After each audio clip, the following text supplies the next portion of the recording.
री नीट 2026 का पेपर किस लेवल का होने वाला है? नीट 2026 का जो पेपर लीक हुआ था उसके बाद जो री नीट होने जा रहा है उसमें कितने परसेंटेज क्वेश्चन कंसेप्चुअल लेवल के होंगे, कितने परसेंटेज क्वेश्चन इजी लेवल के होंगे और ओवरऑल पेपर का लेवल क्या होगा और कितने percent higher order conceptual questions रहेंगे। ये सारी चीज़ें आपको इस वीडियो में पता लग जाएंगी। ये जो नोटिफिकेशन है मैं आपको पहले ही बता दूं, जिस बच्चे ने एनटीए की साइट को हैक करा था, सीबीएसई वाले वो जो जे एडवांस वाले साइट को हैक करा था, उसी ने अपने ट्विटर पे ये चीज़ डाल रखी थी और 5 मिनट के बाद उसने क्या किया, इसको डिलीट कर दिया। आई थिंक डिलीट उसने इसीलिए किया क्योंकि ये कॉन्फिडेंशियल चीज़ थी और कॉन्फिडेंशियल चीज़ इस तरीके से बाहर निकालना सही नहीं होता है। लेकिन बहुत सारे बच्चों ने तब तक उस चीज़ को डाउनलोड कर ली थी और मुझे भेजा भी था।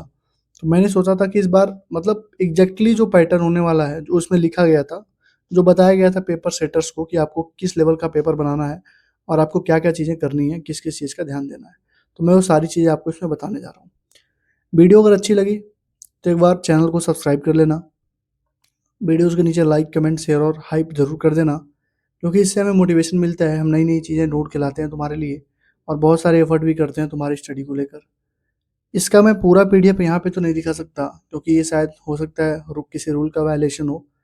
मैं इसके बीच-बीच के जो पार्ट्स हैं उसको मैं कट-कट करके अपने टेलीग्राम चैनल पे अभी अपलोड कर दूँगा। टेलीग्राम चैनल का लिंक डिस्क्रिप्शन में है, जॉइन कर लेना, ठीक है? मैं इसका पूरा तुम्हें समरी बता देता हूँ कि इसका समरी क्या 5 मिनट के अंदर तुम्हें बता देता हूँ। देखो, ये जो चौथा पॉइंट है या ये 5वां पॉइंट है, इसमें लिखा गया है कि डायरेक्ट रिकॉल बेस्ड क्वेश्चन 0% रखो, ठीक है? मैं तुमको यहाँ से थोड़ा दिखाता हूँ। रुक जाओ। ये एग्जामिनेशन प्रिपरेशन के लिए ही दिया गया था, ठीक है? इसमें लिखा गया है क्या, देखो, मैं तुमको डायरेक्ट बता देता हूँ, ठीक है?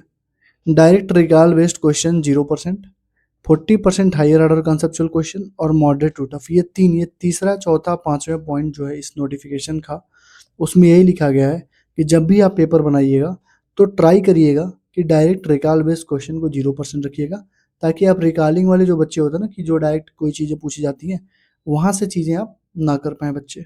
दूसरा, 40% आप हायर ऑर्डर कंसेप्चुअल क्वेश्चन रखिएगा। मतलब अगर आप 45 क्वेश्चन फिजिक्स में बना रहे हैं तो मान के चलिएगा उसमें से 15 से 16 क्वेश्चन आप थोड़े से कंसेप्चुअल ऑर्डर के रखिएगा, टफ लेवल के रखिएगा, ठीक है? और तीसरा, एग्जाम का पैटर्न एकदम मॉडरेट टू टफ होना चाहिए, इजी लेवल का पेपर नहीं होना चाहिए। ये तीसरा पॉइंट था, ये चौथा पॉइंट था और ये पांचवा पॉइंट था उस नोटिफिकेशन का, ठीक है? इससे तुम्हें आइडिया मिल रहा होगा। अब देखो, मैं तुमको एक बता देता हूँ। मैंने यहाँ पे लिख रखा है कि उसमें क्या क्या लिखा हुआ है, उस नोटिफिकेशन में क्या क्या लिखा है मैंने यहाँ पे लिख रखा है। देखो, लिखा हुआ कि पेपर शुड बी बैलेंस, ताकि हर बच्चा एक्सेस कर पाए, हर बच्चा कुछ ना कुछ करके आए। तो पेपर बैलेंस होना चाहिए, रिगरस होना चाहिए, मतलब बच्चे को सोचना पड़ जाए, बच्चा थोड़ा सा कंसेप्चुअली सोचे कि हाँ इसमें क्या सीन है, क्या क्या लगेगा क्या नहीं लगेगा, ठीक? 40% हायर ऑर्डर कंसेप्चुअल क्वेश्चंस रहने चाहिए, मॉडरेट टू टफ होगा और मोर, ये लिखा हुआ है, more emphasis on difficult questions. Difficult questions पे मोर इम्फेसिस आप डालिएगा। जो ये 40% हायर ऑर्डर कंसेप्चुअल क्वेश्चंस हैं उसमें से बोला गया कि more emphasis on difficult level questions पे आप जरूर डालिएगा। तो ये 5 पॉइंट, उन 3 जो लाइंस मैंने हाईलाइट करे हैं ऊपर, वहां से ये 5 पॉइंट निकल के सामने आते हैं, ठीक है? ये कर देना यार, ठीक है? सब्सक्राइब कर देना, मैं बता देता हूँ। अब कुछ टिप्स मैं तुम्हें बता देता हूँ कि इसका तुम्हारे ऊपर फ़र्क क्या पड़ना चाहिए, असर क्या पड़ना चाहिए। देखो, ये नोटिफ़िकेशन कैसा भी है, तुम्हें बस एक चीज़ अपने माइंड में रखना है कि बायोलॉजी, इनऑर्गेनिक और ऑर्गेनिक 100% पेपर एनसीईआरटी से ही आएगा। तो इसमें अगर टफ वो बनाएँगे पेपर, तो एनसीईआरटी से ही बनाएँगे। एनसीईआरटी के लाइन को ही तोड़-मरोड़ के पेश कर देना या फिर 4-5 स्टेटमेंट दे देना या फिर 2-3 एजर्सन रीजन वाले क्वेश्चंस डाल देना, ठीक है?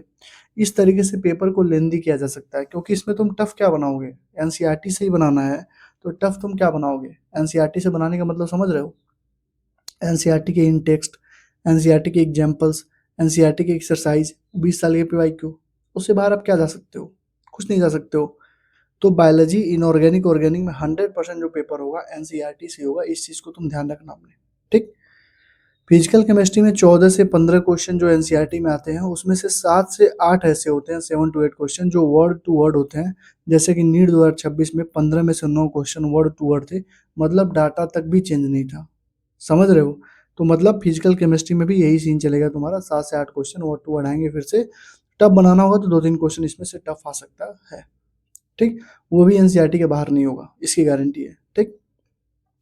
देखो, अगर तुमने केमिस्ट्री और बायोलॉजी को 2 घंटे में कर लिया, केमिस्ट्री और बायोलॉजी को अगर तुमने 2 घंटे में कर लिया, 2 घंटे की बात कर रहा हूँ, तब तुम्हारे पास 1 घंटा 15 मिनट बचेगा फिजिक्स करने के लिए। और आई डोंट थिंक कि 1 घंटे 15 मिनट में 20 क्वेश्चन तो आसान रहेगा ही। ये मान लो 30 मिनट में तुमने ये 20 क्वेश्चन सॉल्व कर लिया, उसके बाद भी तुम्हारे पास 45 मिनट रहेगा। 45 मिनट में तुम्हें केवल 25 क्वेश्चन करना रहेगा, और तुम इसमें से, मुझे इतना मतलब गारंटी, अगर कोई बच्चा पढ़ा रहेगा तो 15 से 20 क्वेश्चन तो यहाँ पर भी लगा देगा, मतलब उसके 35 प्लस क्वेश्चन यहाँ से सही होने वाले हैं फिजिक्स में, ठीक है? तो ट्राई करो, जब भी टेस्ट दे रहे हो तो 2 घंटे जो है केमिस्ट्री और बायोलॉजी में निपटा लिया करो। 1 घंटा 15 मिनट फिजिक्स के लिए बचा के अपना लेके चलो, ठीक? फिजिक्स देखो 25 की तरह इतना टफ नहीं आ सकता। टफ देखो, 25 में पेपर फिजिक्स का टफ था। टफ पेपर आने से बेनिफिट किसको होता है जानते हो? ड्रॉपर्स को होता है, फ्रेशर्स को नुकसान होता है। जो फ्रेशर्स बच्चे 9, 10, 11, 12 से पढ़ के आए होते हैं, उनके लिए नुकसान हो जाता है, ठीक है? तो तुम लोग मनाओ, अगर तुम ड्रॉपर्स हो तो तुम्हारा पेपर क्या हो, टफ ही आए।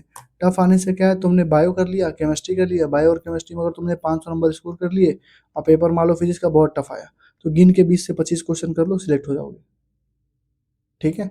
तो ड्रॉपर्स के लिए फ़ायदा ही है। अगर बायो और केमिस्ट्री लेंदी भी आता है तो 20 से 25 क्वेश्चन फिजिक्स में इनफ है। अगर बायो केमिस्ट्री 25 में जैसे लेंदी आ गई थी, उस तरीके से अगर पेपर आता है तो केवल 20 से 25 क्वेश्चन किसी बच्चे ने फिजिक्स में किया तो उसके लिए इनफ है। जैसे इस बार 25 में आप देख लीजिएगा, 25 में कई सारे बच्चों ने 17-18 क्वेश्चन करके भी सिलेक्शन लिए इस बार, ठीक है? तो ये आपके ऊपर है, ठीक? इतना ईजी आता है हर साल 20 से 25 क्वेश्चन कि आप हर बार कर ले जाओगे। पैनिक मत करिए, जब भी कोई क्वेश्चन आ रहा है तो पैनिक मत करिए। क्वेश्चन को पहले रीड करिए, एनालाइज करिए डाटा को, और देखिए कि क्या पूछ रहा है। सबसे लास्ट में देखिए कि क्या पूछा जा रहा है। जो पूछा जा रहा है उसका फॉर्मूला सोचिए और सॉल्व कर दीजिए। उस क्वेश्चन के डाटा से ही सॉल्व होता है। जो भी क्वेश्चन में डाटा दे रखा है, उसी डाटा से सारा क्वेश्चन सॉल्व होता है, उसके बाहर कुछ नहीं जाता। जो क्वेश्चन में 4 लाइन, 5 लाइन, 6 लाइन लिखा है, उसी में से डाटा आप लिखिए और लास्ट में देखिए क्या पूछा है। फिर सोचिए, अच्छा ये पूछा है तो इसको कैसे मैं लगा सकता हूँ, कौन सा फॉर्मूला यहाँ पे लगा सकता हूँ। तो फॉर्मूले और थियरी रेडी रखिए, फॉर्मूला अप्लाई करिए, क्वेश्चन सॉल्व करिए, ठीक है? पैनिक मत करिएगा। पैनिक करिएगा तो फिर तुम्हारा ही नुकसान होगा, फिर कोई बचाने वाला नहीं मिलेगा आपको, ठीक है? तो ये आप ध्यान रखिएगा। पेपर का इस बार आप देख लीजिए क्या सीन है। बैलेंस, रिगरस 40%, मॉडरेट टफ, मोर एम्फेसिस करेगा डिफिकल्ट क्वेश्चंस पे। तो बायो और केमिस्ट्री जितना अच्छा आप कर सकते हो उतना अच्छा करके जाइए यहाँ से, ठीक है? जो मैंने वीडियो डाली थी अभी रिसेंट वाली केमिस्ट्री वाली, उसको आप जाके देख सकते हो। मैंने उसमें बता रखा है कि आप कितने अच्छे से क्या क्या चीज़ें करके जा सकते हो। फिजिक्स में भी मैंने 3 चीज़ें बताई थी, हाईलाइटेड एनसीईआरटी 8 चैप्टर के, और फिजिक्स के एनसीईआरटी के सिलेक्टेड क्वेश्चन, और 20 साल के पीवाईक्यू लगा के जाइए, काम हो जाएगा, ठीक है? आई होप कि आपको वीडियो समझ में आ गई होगी, मैंने क्या बोला समझ में आ गया होगा। अगर आपको वीडियो अच्छी लगे तो लाइक, कमेंट, शेयर, सब्सक्राइब करके हाइप जरूर करिएगा, ठीक है? Thank you, all the best. अपने दोस्तों तक ये बात पहुंचा दीजिएगा, जिनको लग रहा होगा कि चुनमुना टाइप का पेपर आएगा, उन तक ये बात पहुंचा दीजिएगा, ठीक है? और मैंने जो टिप्स बताया ना कि एनसीईआरटी में बायोलॉजी, इनऑर्गेनिक, ऑर्गेनिक बाहर कुछ नहीं आएगा, तो सच में नहीं आएगा कुछ, आप देख के चलिएगा, ठीक है? अगर एक आध क्वेश्चन आता भी है एडवांस का आ गया तो उसको छोड़ दो ना, क्या क्या दिक्कत है? 5 क्वेश्चन मान लो आ गया, बहुत टफ आ गया, 5 क्वेश्चन आ गया जे एडवांस का, छोड़ दो ना। 5 क्वेश्चन करने बैठोगे तो तुम्हारा ही नुकसान है। 5 क्वेश्चन वो तुम्हारे 10 क्वेश्चन को खा लेगा, उसको छोड़ दो। बाकी के क्वेश्चन पे फोकस करो। 40 क्वेश्चन केमिस्ट्री में सही कर लो, 85 क्वेश्चन बायोलॉजी में सही कर लो, और 30 से 35 सही कर लो फिजिक्स में, जाओगे अच्छे कॉलेज में पहुंच जाओगे, ठीक है? Thank you, all the best.